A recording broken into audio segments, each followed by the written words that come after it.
निरुका साहब, अभी आपने उदयपुर के अंदर एक कार्यक्रम किया और उसके अंदर ये आप अश्वमेघ की बातें कर रहे थे। और ये आज लोकतांत्रिक तरीके के अंदर कहाँ आप ये प्राचीन काल के ये अश्वमेघ यज्ञ कहाँ, क्या मतलब क्या ड्रामा चल रहा है ये? देखो, पहली बात तो मैं निवेदन कर दूं कि मैंने ये कोई कार्यक्रम नहीं किया था। ये कार्यक्रम कुंवर जालम सिंह राठौड़ ने किया था। और जहाँ तक अश्वमेध यज्ञ की बात है, वो भी उनकी आयोजन समिति का ही निर्णय था। मेरा इसमें मैं वहाँ भागीदार था जैसे और लोग भागीदार हैं। तो आप कह रहे हैं कि जालम सिंह जी ने किया था, तो जालम सिंह जी तो आप ही के आदमी हैं। वो तो आपके पहले आपका जो एक संगठन जो है आपका क्षत्रिय वीर ज्योति, उसके वो प्रदेश अध्यक्ष रह चुके हैं। नहीं, आदमी तो सभी अपने ही हैं। सारा पूरा समाज है, वो सारे हमारे ही व्यक्ति हैं।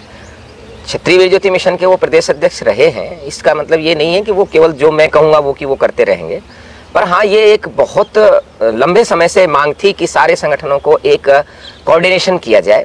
और ये प्रयास सबसे पहले 16 फरवरी 18 फरवरी तक अपना दिल्ली के अंदर क्षत्रिय संसद के रूप में दिल्ली कॉन्स्टिट्यूशन क्लब में किया गया था 2018 में।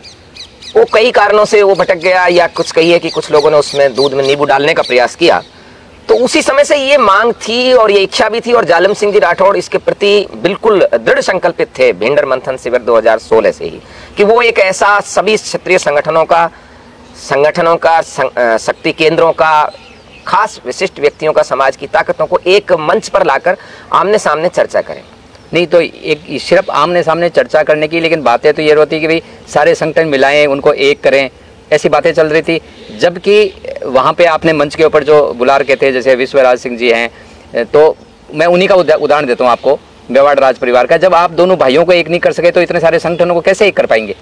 देखो, जब भी सारे संगठन या सारी शक्तियों को एक जगह एकत्रित किया जाता है तो व्यक्ति के दिमाग में ये आता है कि इन सबको एक किया जा रहा है।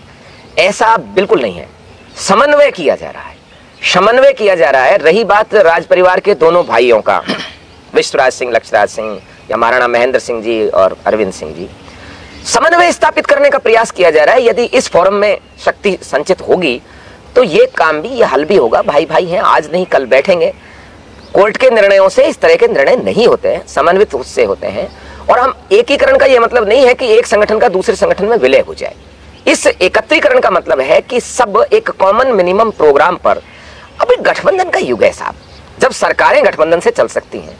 कहां मोदी जी कितने शक्तिवान हैं, ताकतवर पार्टी के मुखिया हैं, और कहां एक सीट वाले मांझी जी हैं, जब उनमें समन्वय हो सकता है। वैचारिक रूप से बिल्कुल अलग अलग दो संगठन मिल सकते हैं, दो संगठन कोएलिशन गवर्नमेंट चला सकते हैं। तो ये समाज के विभिन्न संगठन जो हैं, इनके सबके अपने अपने मुद्दे पर वो फोकस रहते हुए एक समाज हित में एक साथ बैठकर निर्णय लें, इसके लिए ये फोरम है। लक्षराज सिंह जी, विश्वराज सिंह जी भी समाज के दोनों हिस्से हैं, लेकिन विश्वराज सिंह जी समाज के इसलिए ज्यादा अग्रणी है क्योंकि वो ज्येष्ठ हैं, और ज्येष्ठों श्रेष्ठों ये परंपरा शुरू की रही है। और आज उनका यहाँ सानिध्य था। ऐसा नहीं है कि उनकी कोई एजेंडा था या उनकी कोई कूटनीति थी।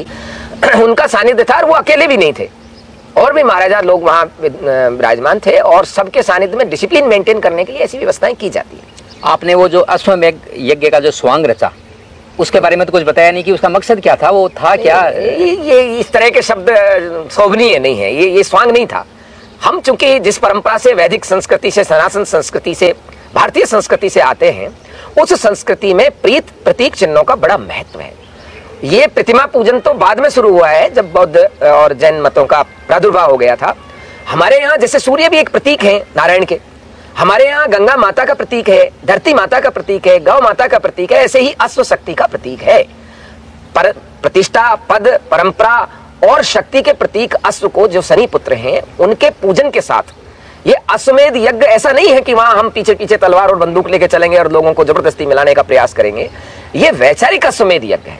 सारे संगठन एक जगह अभी एक सूचना में इकट्ठे करना न तो हमारे आयोजकों के बस की था और ना ये पॉसिबल था।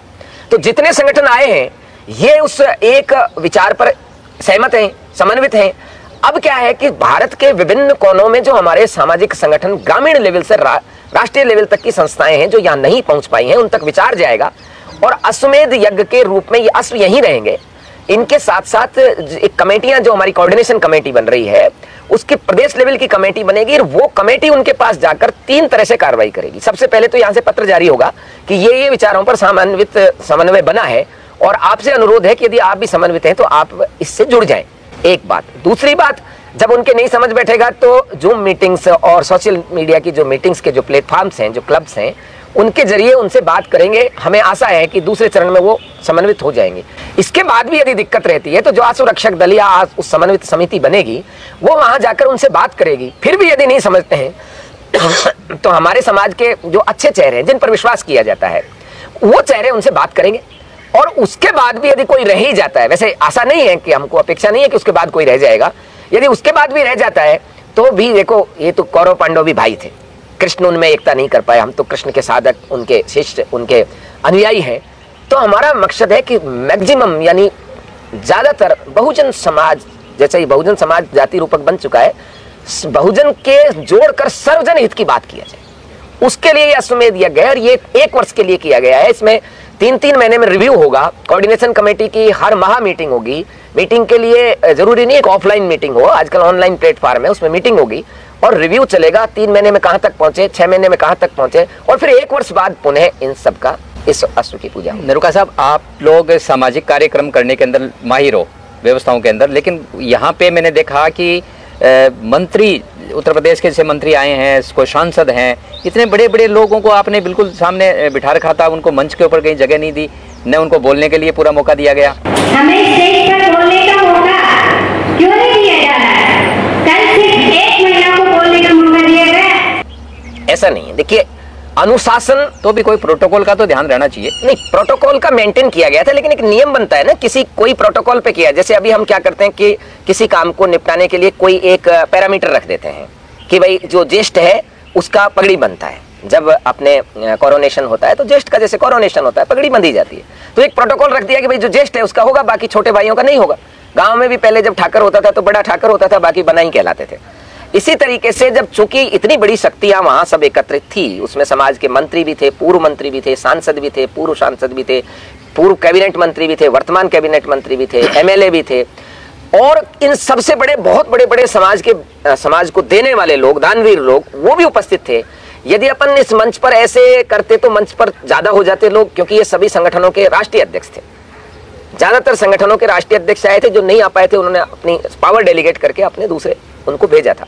यदि आप देखें तो इनमें एक भी व्यक्ति ऐसा नहीं था जो मुख्य अतिथि पद से नीचे का हो, तो फिर ये आगे आ जाते और बाकी नीचे रह जाते। इस वजह से हमने ये किया था कि जो महाराजा है, महाराजा को ऊपर बैठा दिया जाए, चाहे वो भले ही अभी राजनीतिक रूप से राज्यसभा सांसद हो, लोकसभा सदस्य हो या ना हो। इसीलिए कुछ महाराजा ऐसे भी थे जो उच्च सदन राज्यसभा सांसद हैं या लोकसभा सदस्य हैं, कुछ ऐसे भी थे जिनका अभी कहीं सरपंच भी नहीं बने, लेकिन उनको भी बिठाया गया और समाज ने इसको माना, सम्मान किया उसका। ऐसा आजकल एक फेसबुक पे बहस छिड़ी हुई है कि साहब सामाजिक संगठनों पे राजनेताओं को नहीं बुलाना चाहिए, वो राजनीति करते हैं। तो आपने तो यहाँ पे राजनेताओं को भी बुलाया, राजा महाराजाओं को भी बुलाया, सामाजिक संगठनों के प्रतिनिधियों को बुलाया, ये क्या मतलब एक कॉकटेल सा बना दिया था आपने? देखो, ये इसी चीज का जवाब था कि राजनेताओं को नहीं बुलाना। क्यों? राजनेता हमारे समाज के हिस्से नहीं है क्या? हम करना क्या चाहते हैं?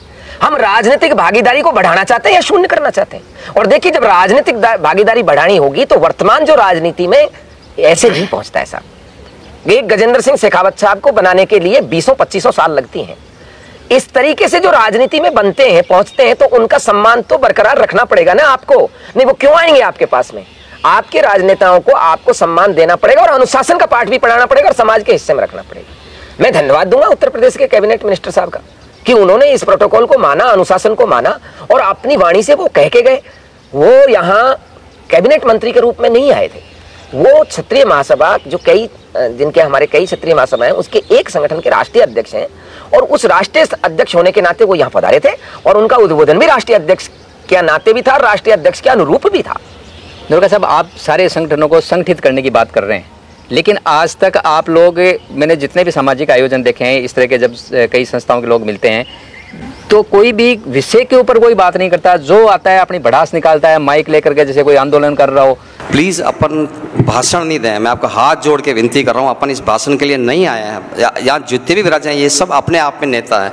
मेरी हाथ जोड़ के गुजारिश है, प्लीज़ स्पीच मत गिराइए, आप जो टॉपिक है उस पर डिस्कशन करिए। तो आप पहले इतना तो कम से कम संगठन वालों को शिक्षित कीजिए कि वो विषय के ऊपर कंट्रोल रहे।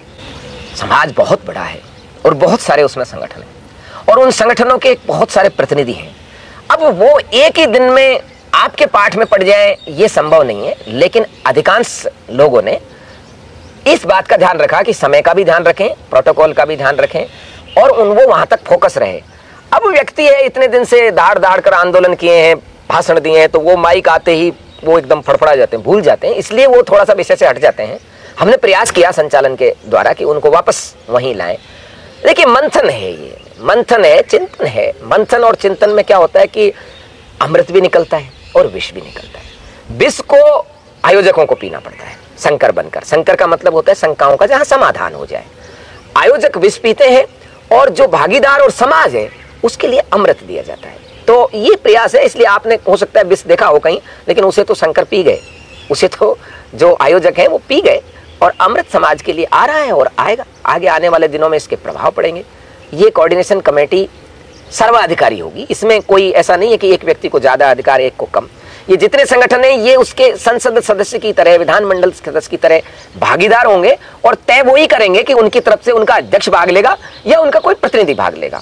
और जो अपेक्स कमेटी बनेगी जिस पर कल चर्चा हो रही थी, महाराजा कूच बिहार, महाराज कुमार विश्वराज सिंह जी, हम सब वहां बैठकर ये चर्चा कर रहे थे कि उस कमेटी को, निर्णायक समिति को थोड़ा छोटा रखा जाए, क्योंकि निर्णय लेने में फिर शीघ्रता होगी और जल्दी हम काम कर पाएंगे। एक नरुका साहब, आपके सम्मेलन के अंदर ये देखा कि नॉर्थ ईस्ट से भी थे, साउथ से भी थे, तो क्या मतलब आप ये नए क्षत्रिय बनाने के उसमें प्रयास में हो या संख्या बढ़ाने के लिए, या वहाँ पे वाकई क्षत्रिय हैं?